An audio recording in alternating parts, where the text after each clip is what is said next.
الحمد لله رب العالمين والصلاة والسلام على سيد المرسلين أما بعد فأعوذ بالله من الشيطان الرجيم بسم الله الرحمن الرحيم مولاي صل وسلم دائما أبدا على حبيبك خير الخلق كلهم محمد سيد الكونين والثقلين والفريقين من عرب ومن أجم ثم الرضا عن أبي بكر وعن عمر وعن علي وعن عثمان ذي الكرم يا رب بالمصطفى بلغ مقاصدنا واغفر لنا ما مضى يا واسع الكرم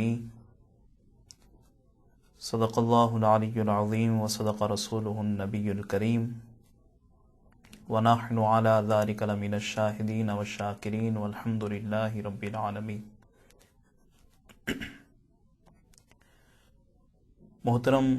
ناظرین کرام،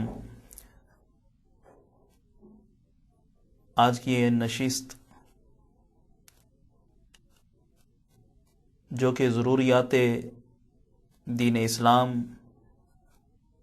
اور عقائد اسلامیہ کی اولین بنیادی باتوں سے تعلق رکھتی ہے۔ آج کی اس نشست میں ہم اسلام کے بنیادی عقائد کے حوالے سے کچھ سنیں گے کہ جن عقائد کا تعلق، جن نظریات کا تعلق اور اسلام کی جن باتوں کا تعلق اللہ تبارک و تعالی کی ذات گرامی سے ہے۔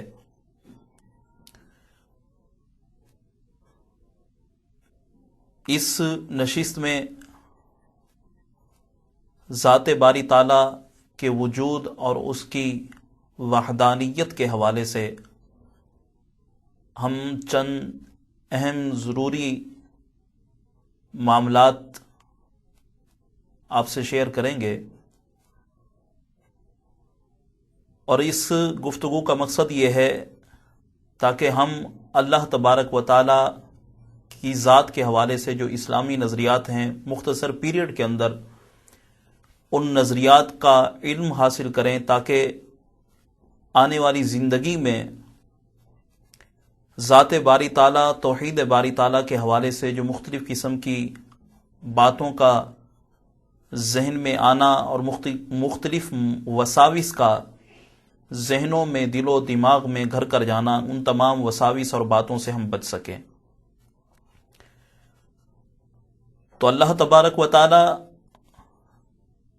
کی ذات اور اس کی وحدانیت اور اس کی صفات کے حوالے سے سب سے بنیادی جو عقیدہ جو اہل اسلام کا موجود ہے اور جس نظریے کو اسلام میں اول بنیادوں پر پیش کیا جاتا ہے، وہ یہ کہ اللہ تبارک و تعالیٰ ایک ہے، اس کا کوئی شریک نہیں، نہ ذات میں، نہ صفات میں، نہ افعال میں، نہ احکام میں، نہ اسماء میں۔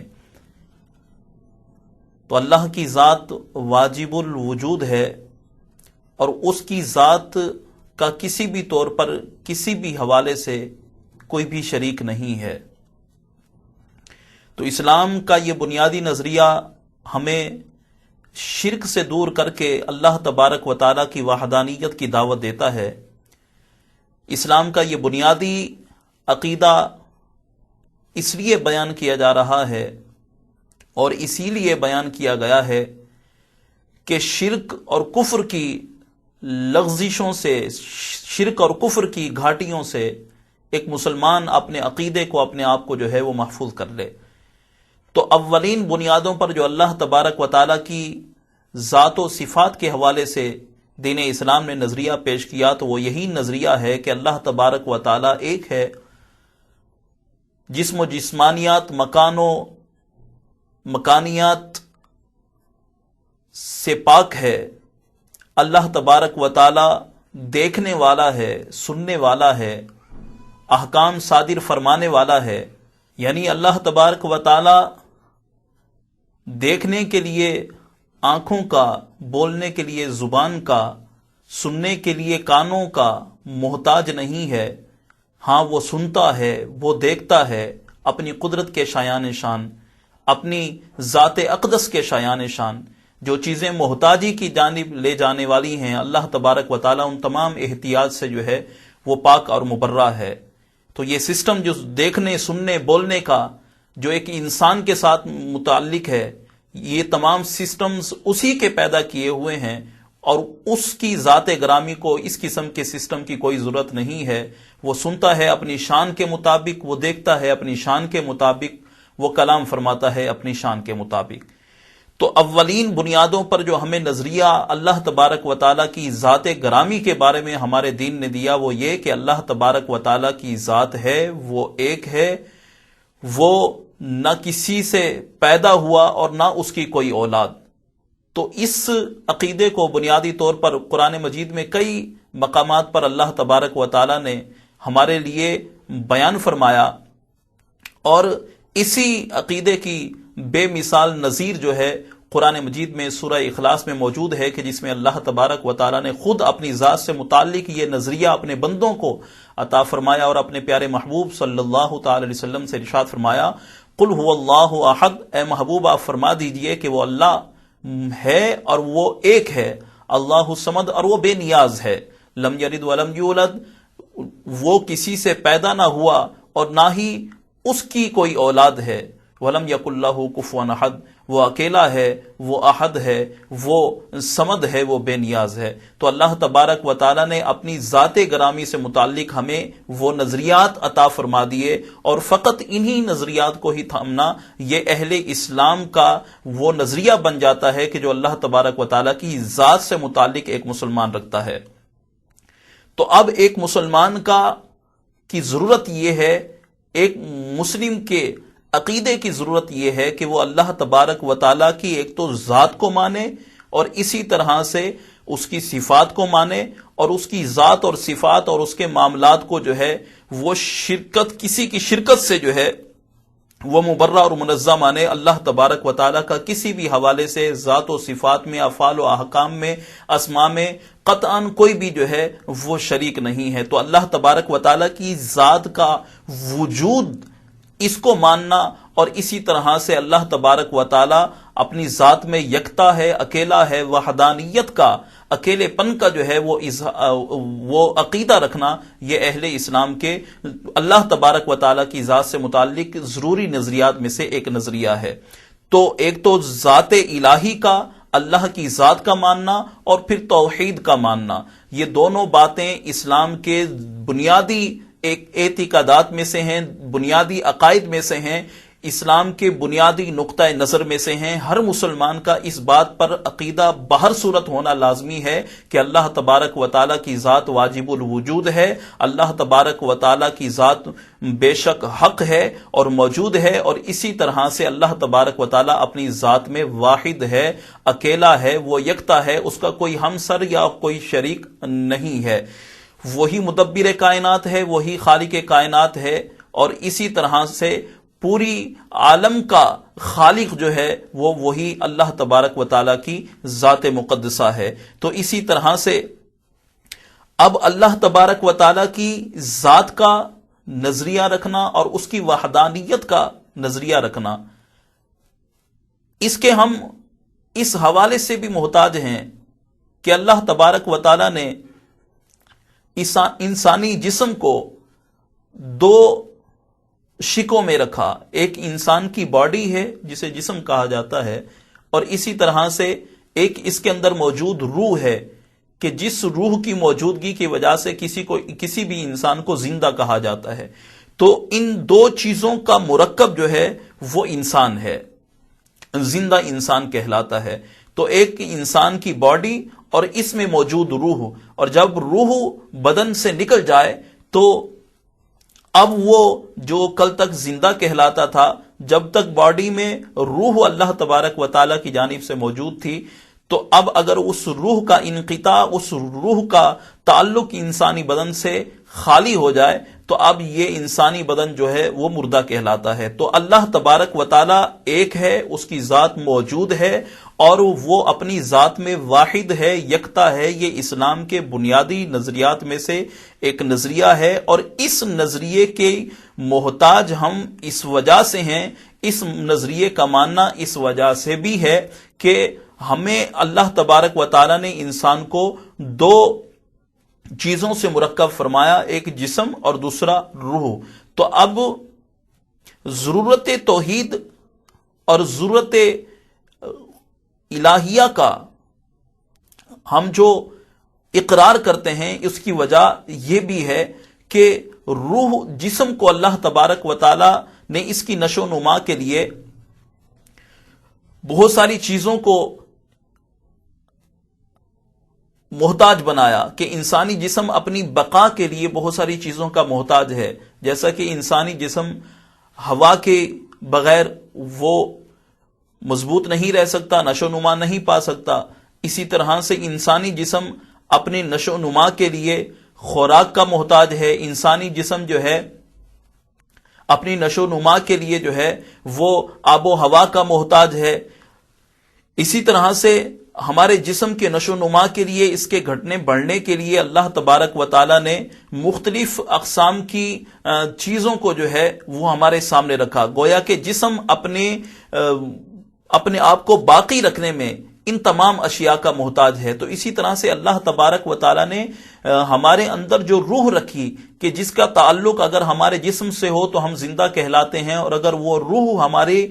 بدن سے نکال دی جائے تو ہمارا جسم جو ہے وہ مردہ کہلاتا ہے۔ تو اللہ تبارک و تعالی کی ذات کا ماننا، یعنی ضرورت اللہ تبارک و تعالی کی ذات کو، اس کے وجود کو ماننے کی ضرورت اس حوالے سے بھی ہے کہ جس طرح سے جسم اپنی نشو و نما کے لیے مختلف چیزوں کا محتاج ہے، تو اسی طرح سے ہماری روح، ہمارے اندر جو اللہ تبارک و تعالی نے روح رکھی ہے، کہ جس کے موجود ہونے سے ہم زندہ اور جس کے نکل جانے سے ہم مردہ کہلاتے ہیں، اس روح کا تعلق جو ہے وہ اللہ تبارک و تعالی کی ذات سے ہے۔ گویا کہ اب اللہ تبارک و تعالی کی ذات کا ماننے والا وہ ایسا ہے کہ جو اپنی روح کو جو ہے وہ تازگی بخشتا ہے، اس کی روح کو جو ہے وہ جلا ملتی ہے، اور اللہ تبارک و تعالیٰ کی ذات کا نام ماننے والا، اللہ تبارک و تعالیٰ کے وجود کا معاذ اللہ انکار کرنے والا، یا اسی طرح سے اللہ تبارک و تعالیٰ کو یکتا نہ ماننے والا، اللہ تبارک و تعالیٰ کی وحدانیت کا اقرار نہ کرنے والا اور اس کی تصدیق نہ کرنے والا، گویا کہ وہ ایسا ہے کہ جس نے اپنے روح کی نشو و نما کو گویا کہ چھوڑ دیا ہے۔ تو اب روح کے بڑھنے کا، روح کی اطمینان کا، روح کی تازگی کا جو وہ ذریعہ ہے وہ اللہ تبارک و تعالیٰ کی وحدانیت کا اقرار کرنا اور اسے ماننا، اللہ تبارک و تعالیٰ کے وجود کا ماننا اور اس کا اقرار کرنا۔ روح کی نشو و نما جو ہے وہ ان باتوں سے، ان عقائد سے، ان معاملات سے جو ہے وہ متعلق ہے۔ تو جس طرح سے ہمارے زندگی کے، ہمارے جسم کی نشو و نما کے لیے پانی، خوراک اور اسی طرح سے آب و ہوا کا ملنا بہت ضروری ہے کہ جس سے ہمارا جسم جو ہے وہ نشو و نما حاصل کرتا ہے، ہمارا جسم جو ہے وہ گھٹتا اور بڑھتا ہے، تو اسی طرح روح کی تازگی کے لیے اللہ تبارک و تعالی نے ان نظریات کو ہمارے لیے رکھا، اور اس کی بیس جو ہے قرآن مجید میں اللہ تبارک و تعالی نے خود بیان فرمائی کہ عالم ارواح میں رب العالمین کا فرمان ہے کہ ہم نے تمام بنی آدم کی ارواح کو جمع کرنے کے بعد ان تمام سے اپنی ربوبیت کا، اپنی وحدانیت کا اور اپنی خدائی کا جو ہے وہ عہد لیا، اور اللہ تبارک و تعالیٰ کے مقدس کلام میں یہ الفاظ موجود ہیں کہ اللہ تبارک و تعالیٰ نے عالم ارواح میں، کہ جبکہ زمین پر انسانوں کو بسایا نہ گیا تھا، ابھی انسانوں کی پیدائش کا سلسلہ، مخلوقات کو پیدا کر کے انہیں آگے لانے کا سلسلہ جو ہے وہ ابھی نہ بنا تھا، تو اس وقت میں اللہ تبارک و تعالیٰ جو کہ خالق کائنات ہے، اس خالق نے اپنی اس مخلوق یعنی انسان کی ارواح کو،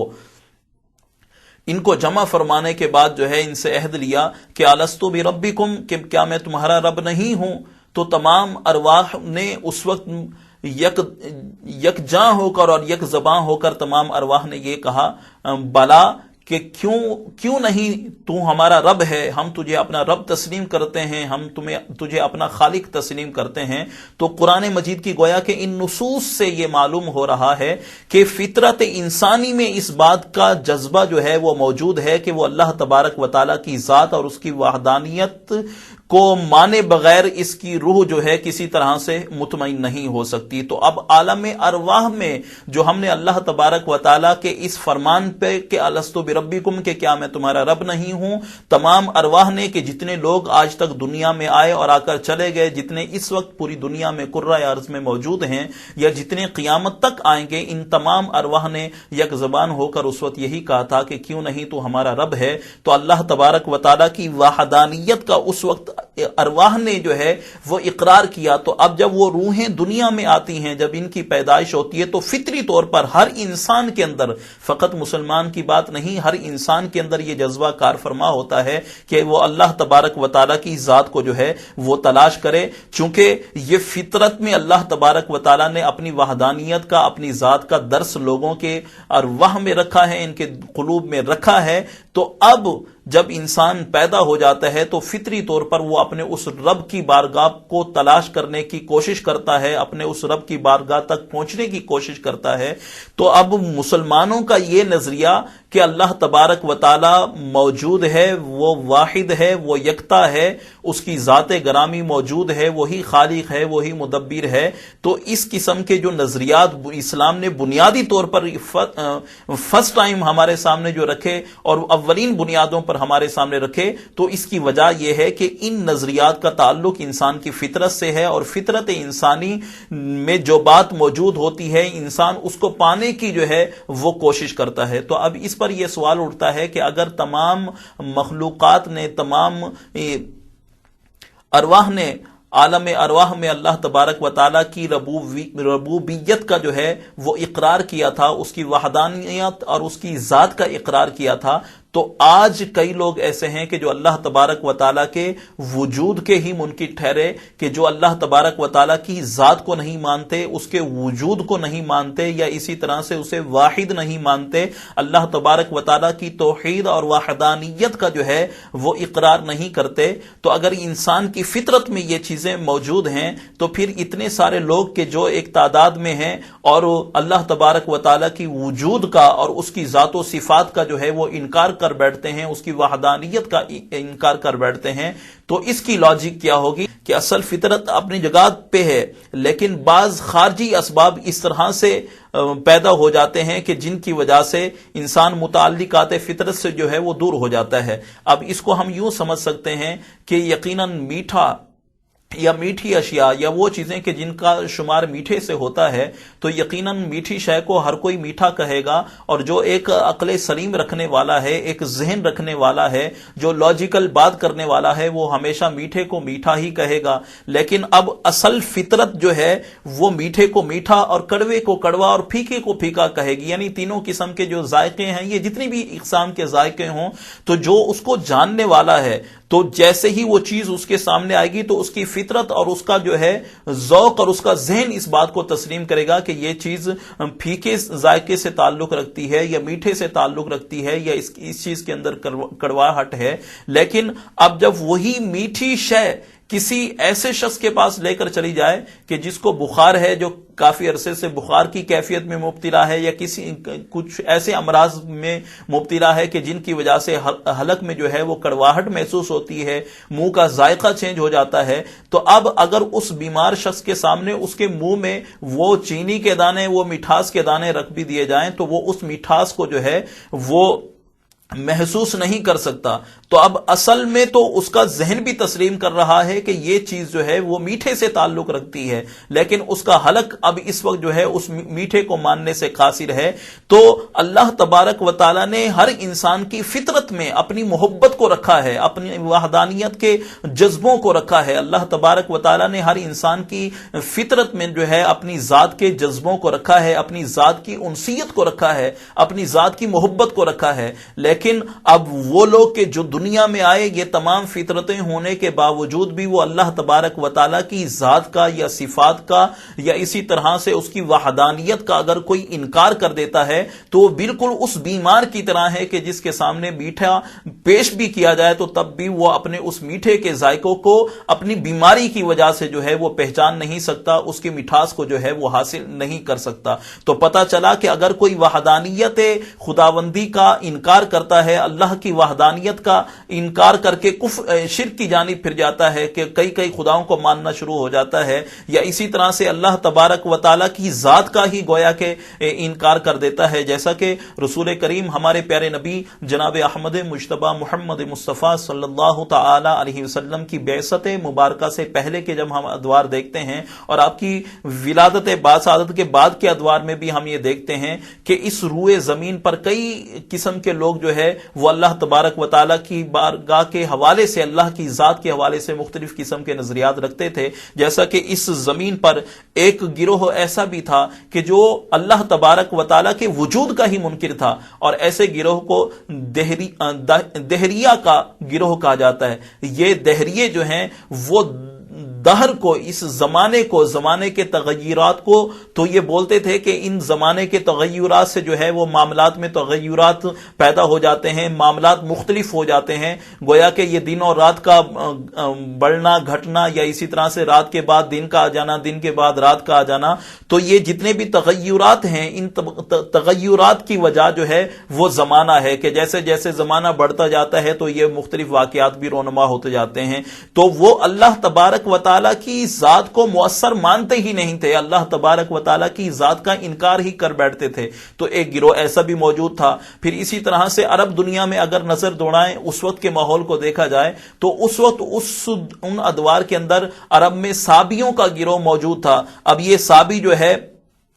یہ کواکب کی یعنی ستاروں کی پرستش کیا کرتے تھے، اسی طرح سے مجوسی وہ آگ کی پرستش کیا کرتے تھے، آگ کو اپنا خدا سمجھ کے اس کو پوجا کرتے تھے۔ اسی طرح سے صابی جو ہے وہ ستاروں کو دیکھ کر جو ہے وہ ان کو پوجا کرتے تھے، یعنی ستاروں کی عبادت کیا کرتے تھے، ان کو اپنا معبود جانتے تھے۔ اسی طرح سے یہودیوں کا گروہ اگر دیکھا جائے تو یہودی وہ ہیں کہ جو بظاہر حضرت موسیٰ علیہ السلام کے پیروکار اپنے آپ کو کہتے ہیں، موسیٰ علیہ السلام کے امتی اپنے آپ کو کہلاتے ہیں، لیکن ان یہودیوں نے پھر اللہ تبارک و تعالیٰ کی وحدانیت کا ہی انکار کر دیا، یعنی کہ حضرت عزیر علیہ السلام کے جو اللہ تبارک و تعالی کے مقبول بندے اور نبی ہیں، عزیر علیہ السلام کو یہودیوں نے کہا کہ یہ تو اللہ کے بیٹے ہیں، گویا کہ اللہ تبارک و تعالی کی وحدانیت کا ان یہودیوں نے جو ہے وہ انکار کر دیا۔ اور اسی طرح سے آگے چلے جائیں تو یہ یہودیوں کا تو ایک گروہ مختصر گروہ ہی اس وقت عالم عرب میں موجود تھا، جبکہ عرب کی سرزمین پر نصارہ کا گروہ جو ہے وہ بہت زیادہ تعداد میں موجود تھا۔ اب یہ نصرانی، ان کا یہ کہنا تھا کہ یہ حضرت عیسیٰ علیہ السلام سے متعلق ان کے مختلف گروہ تھے، کہ ان میں سے ایک گروہ یہ کہتا تھا کہ حضرت عیسیٰ علیہ السلام جو ہے وہ اللہ تبارک و تعالیٰ کے بیٹے ہیں۔ ان کا ایک گروہ نصرانیوں کا یہ کہتا تھا کہ اللہ تبارک و تعالیٰ کی ذات نے جو ہے عیسیٰ علیہ السلام میں حلول کر لیا، یعنی اللہ تبارک و تعالیٰ کی ذات عیسیٰ علیہ السلام کے وجود کے اندر موجود ہے۔ تو اس قسم کا نظریہ انہوں نے اللہ تبارک و تعالیٰ کی ذات کے متعلق رکھا۔ اور اسی طرح انہی نصارہ کے اندر سے ایک گروہ ایسا بھی تھا کہ جو تثلیث کے قائل تھے۔ تو اسی طرح سے مختلف گروہ جو ہے وہ روئے زمین پر اللہ تبارک و تعالیٰ کی ذات سے متعلق نظریات رکھنے والے جو ہے وہ موجود تھے۔ اور اسی طرح سے اس روئے زمین پر ایسے لوگ بھی موجود تھے کہ جن کو مشرکین کہا جاتا ہے۔ اب یہ مشرکین انہوں نے بتوں کو اپنے ہاتھوں سے تراش کر ان کو اپنا خدا بنا دیا، یعنی کہ اپنے ہاتھوں سے تراشی ہوئی چیزوں کو جو ہے وہ پوجنا شروع کر دیا، ان کی عبادات شروع کر دی،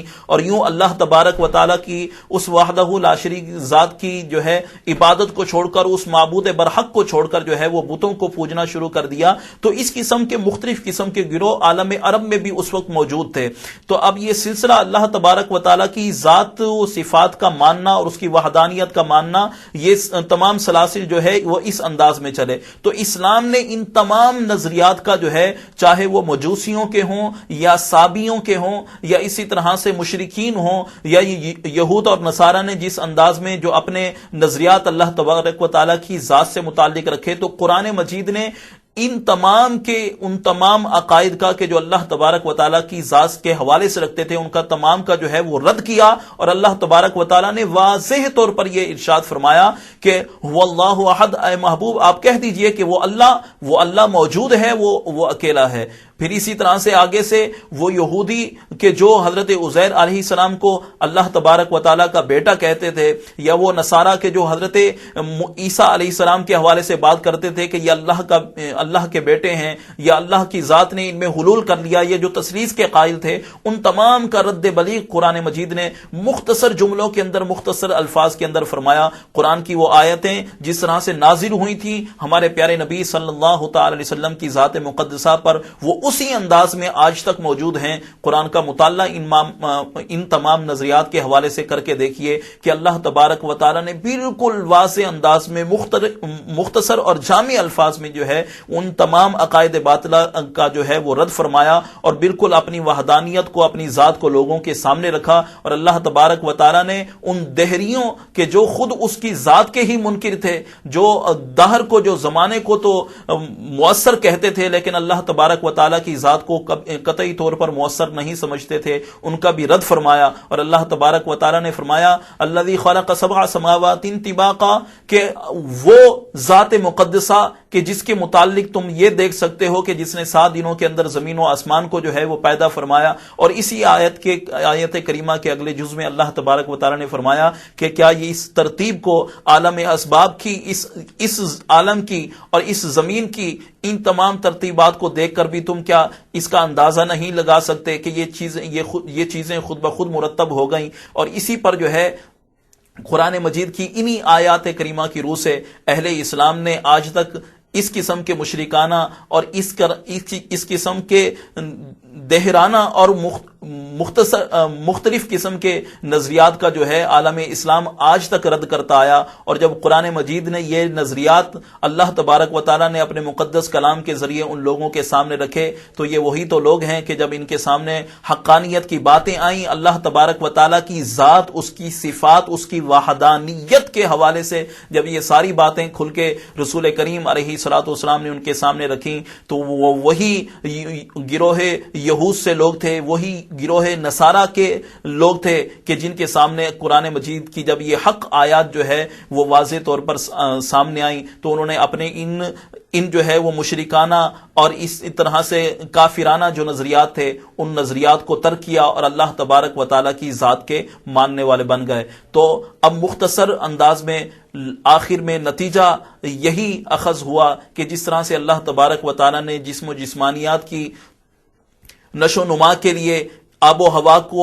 کا محتاج جسم کو بنایا ہے کہ جب تک یہ آب و ہوا انسانی جسم کو نہ ملے تو یہ پروان نہیں چڑھ سکتے، تو اسی طرح سے ایک روحانی تعلق بھی اللہ تبارک و تعالیٰ نے ہر بندے کے ساتھ، ہر انسان کے ساتھ رکھا ہے۔ تو اب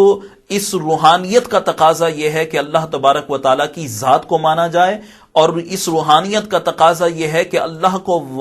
واحد مانا جائے، اکیلا مانا جائے، اپنی ذات و صفات میں یکتا مانا جائے۔ تو یہ اعزاز اہل اسلام کو حاصل ہے کہ الحمدللہ کہ جو نظریات اللہ کی ذات کے متعلق ایک انسان کے ہونے چاہیے، اسلام نے وہ نظریات آج ہمیں دیے، اور ان نظریات کو تھامنے والے جو ہے وہ اہل اسلام ہیں۔ ہمارا یہ نظریہ ہے کہ اللہ تبارک و تعالیٰ کی ذات واجب الوجود ہے، وہ واحد ہے، وہ یکتا ہے، اپنی ذات میں یکتا ہے، اپنی صفات میں یکتا ہے، اپنے اسماء و احکام اور افعال کے اندر یکتا ہے، اس کا ہرگز کسی بھی معاملے میں کوئی شریک نہیں ہے۔ یہی اسلام کے اولین جو ہے وہ نظریات میں سے اہم ترین نظریہ ہے۔ اللہ تبارک و تعالی اپنی ذات و صفات سے متعلق ہمیں حق نظریات رکھنے کی توفیق عطا فرمائے۔ وآخر دعوانا ان الحمد للہ رب العالمین۔